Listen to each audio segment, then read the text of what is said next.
တခါတလေမှလေအဖြစ်အပျက်လေးတစ်ခုကနေသူ့နောက်ွယ်ကအများကြီးပိုကြီးတဲ့ဇလန်တစ်ပုတ်အလုံးပေါ်မြင်နိုင်ပါပဲဒီနေ့မှာတော့အဲ့ဒီလိုပါပဲမြန်မာနိုင်ငံကစာတင်ကျောင်းတစ်ကျောင်းပေါ်ကြာရောက်ခဲ့တဲ့တိုက်ခိုက်မှုတစ်ခုကနေစပြီးအဲ့ဒီနောက်ွယ်မှာရှိနေတဲ့ပိုချေပြန့်တဲ့ပုံစံတစ်ခုကိုအတူတူလေ့လာကြည့်ကြရအောင် ဒီဇင်ဘာ20နေ့ညငယ်9:10မိနစ်တတိချပြောရဲအဲ့ဒီအချိန်မှာပဲအရာအလုံးစတင်ခဲ့တာပါနန်းအင်းကြီးရွာကကလေးတွေနဲ့ဒေသခံတွေတို့တော့သူတို့ရဲ့ညစ်နေခင်ကအဲ့နေ့ကစပြီးတာမန်ညစ်နေခင်တခုဘယ်တော့မှဖြစ်မလာတော့ပါဘူး ဒီတွင်တင်ဌာနတစ်ခုဖြစ်တဲ့ Eras Eye Channel ကနေဒီလိုဖော်ပြခဲ့ပါတယ်ဂျက်တိုက်လေယာဉ်တစ်စီးကနတ်အင်းကျေးဝါစာတင်ကျောင်းဖို့ကိုပေါင်ကားရပုံလို့ယူဆရတဲ့ပုံတလုံးကျဲချတိုက်ခိုက်ခဲ့ပါတယ်ဒီတင်ဖော်ပြချက်ကနေပဲကျွန်တော်တို့ဒီကျောင်းရကိုစပြီးစိတ်ဝင်စားမိခဲ့တာပါ ဟုတ်ပြီဒါဆိုရင်အဲ့ဒီတဲ့ဖော်ပြချက်ကိုအခြေခံပြီးနတ်အင်းကြီးရောမှာအတိအကျဘာတွေဖြစ်ခဲ့တယ်လဲဆိုတာကိုတစ်ချက်ချင်းစီလေ့လာကြည့်ကြရအောင်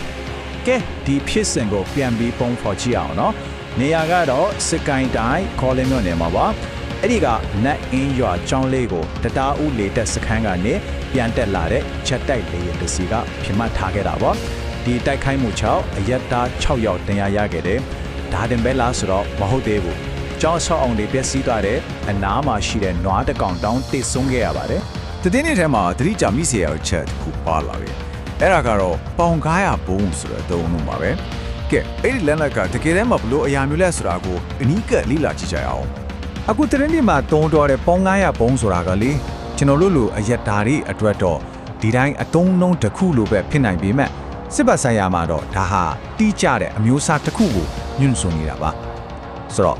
့ဒီဘုံကတကယ်တမ်းမှာဘလို့ဘုံအမျိုးအစားဖြစ်မလဲပြီးတော့ဒီအချက်ကိုသိရခြင်းအပြင်ကျွန်တော်တို့ဘာတွေကိုစက်ပြီးသိလာနိုင်မလဲစုံစမ်းဖော်ထုတ်မှုတွေအရတော့ဒီပေါင်မားရဘုံဆိုတာ mark ပေါင်းရစီတို့အမျိုးအစားဘုံဖြစ်နေကြအလိုမြောက်တယ်လို့ဆိုပါတယ်ဒါကရေပြွေထုံးဘုံတစ်မျိုးပေါ့သူထဲမှာအပေါက်ခွဲအပြင်းတဲ့ treatment ရန်ပေါင်း186လောက်ပါဝင်ပါတယ်အရေးကြီးတာကဒီအချက်ကပြည်တွင်းသတင်းတစ်ခုကိုနိုင်ငံတကာမှာအတိအမှတ်ပြုထားတဲ့စစ်လက်နက်တစ်ခုနဲ့ဓာတ်ရိုက်ချိတ်ဆက်လိုက်နိုင်တာပါပဲ ဒီ Mark 82ဘုံနဲ့ပတ်သက်ပြီးပိုစိတ်ဝင်စားဖို့ကောင်းတာကဒါရှားပါတဲ့လက်နက်တစ်ခုမဟုတ်ဘူးဆိုတာပါပဲ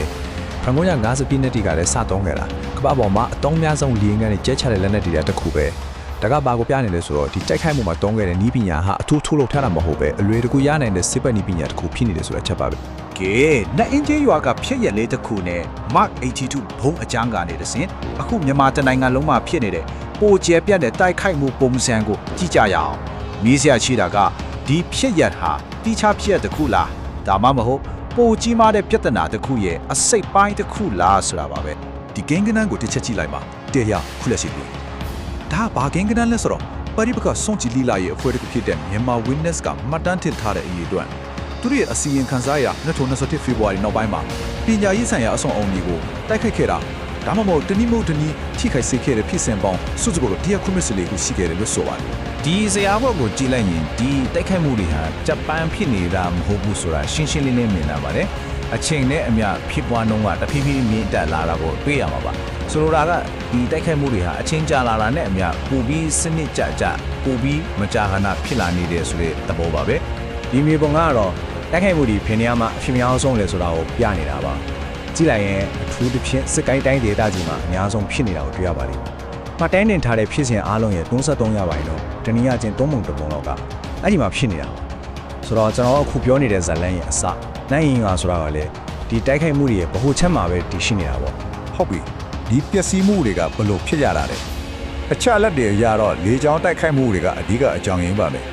ဖြစ်စဉ်အားလုံးရဲ့ထက်ဝက်နီးပါးလေဖက်ကိုတန်းက6ရာခိုင်နှုန်းကလေကြောင်းတိုက်ခိုက်မှုကြောင့်ဖြစ်ရတာပါဒါကဘာကိုပြလဲဆိုတော့နတ်အင်းရမှာတုံးခဲ့တဲ့နီလာဟာတနင်္လာလုံးအတိုင်းရနေတင်နေတဲ့ပုံစံတစ်ခုရဲ့အစိတ်ပိုင်းဖြစ်တဲ့ဆိုတာကိုထပ်ပြီးအတည်ပြုလိုက်တာပါပဲကဲအရေးကြီးတဲ့မေးခွန်းတစ်ခုကဒီတိုက်ခိုက်မှုတွေရဲ့နောက်ွယ်မှာဘယ်သူတွေရှိနေလဲဆိုတာပါပဲ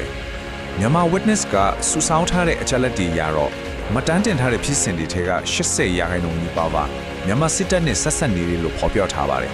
်ဒါကတော့တာဝန်ယူမှုတာဝန်ခံမှုနဲ့ပတ်သက်ပြီးအရန်ကိုအရေးကြီးတဲ့အချက်လက်တစ်ခုဖြစ်ပါတယ်ဒီဂိမ်းကနန်းတွေဇာတ်တွေမြေပုံတွေရဲ့နောက်ကမှာတကယ်တမ်းခံစားနေရတဲ့လူတွေရှိနေပါတယ်အခုအဲ့ဒီတိုက်ခိုက်မှုတွေကမြန်မာနိုင်ငံရဲ့ပညာရေးအနာဂတ်နဲ့မျိုးဆက်တစ်ဆက်လုံးအပေါ်ဘယ်လိုမျိုးဆိုးရွားတဲ့အကျိုးသက်ရောက်မှုတွေရှိနေလဲဆိုတာကိုဆက်ပြီးလေ့လာကြည့်ကြအောင် ဒီပစ္စည်းမှုတွေကဘယ်လောက်ထိဆိုးရလဲ ဒီချက်လက်တွေရဆိုရင်တိုက်ခိုက်ခံရတဲ့စာတင်ကျောင်းတွေရဲ့40ရာခိုင်နှုန်းကျော်ကအကြီးအကျယ်ပျက်စီးတာတော့မဟုတ်လုံးဝပျက်စီးသွားတာမျိုးဖြစ်ခဲ့ပါတယ်ပြောရရင်ကျောင်း9ကျောင်းမှာ2ကျောင်းလောက်ကကလေးတွေအတွက်လုံခြုံတဲ့တင်ယူစရာနေရာတစ်ခုမဟုတ်တော့ဘူးဆိုတဲ့အဓိပ္ပာယ်ပါပဲ ခုနှစ်ဒသမ8တန်ဒီကိန်းကနန်းကတော့တကယ်ကိုတုံလို့เสียကောင်းပါတယ်ဒါကပฏิပက္ခတွေကြောင့်ကျောင်းမတက်နိုင်တော့တဲ့ကလေးရဲ့တော့ပါဒါဟာပညာရေးအခွင့်အလမ်းဆုံးရှုံးသွားတဲ့ကလေးတွေရဲ့ကိစ္စတည်းမဟုတ်တော့ပါဘူးတိုင်းပြည်တစ်ခုလုံးရဲ့အနာဂတ်မျိုးဆက်တစ်ဆက်လုံးရဲ့အိမ်မက်တွေပေါ်တက်ရောက်နေတဲ့ကြီးမားတဲ့အကျက်တဲတစ်ခုကိုမိမောင်းထိုးပြနေတာပါ ဒီတင်ဆက်မှုရဲ့အဆုံးမှာတော့ဒီမေးခွန်းလေးကိုစဉ်းစားစရာအဖြစ်ခြံထားခဲ့ခြင်းပါတယ်စာတင်ကျောင်းတစ်ကျောင်းဟာကလေးတွေအတွက်လုံခြုံတဲ့နေရာတစ်ခုမဟုတ်တော့တဲ့အခါတကယ်တမ်းမှာကျွန်တော်တို့ဘာတွေကိုဆုံးရှုံးလိုက်ရတာလဲပြီးတော့အနာဂတ်တဲ့ဘယ်လိုရတဲ့ကပျောက်ဆုံးသွားနိုင်မလဲ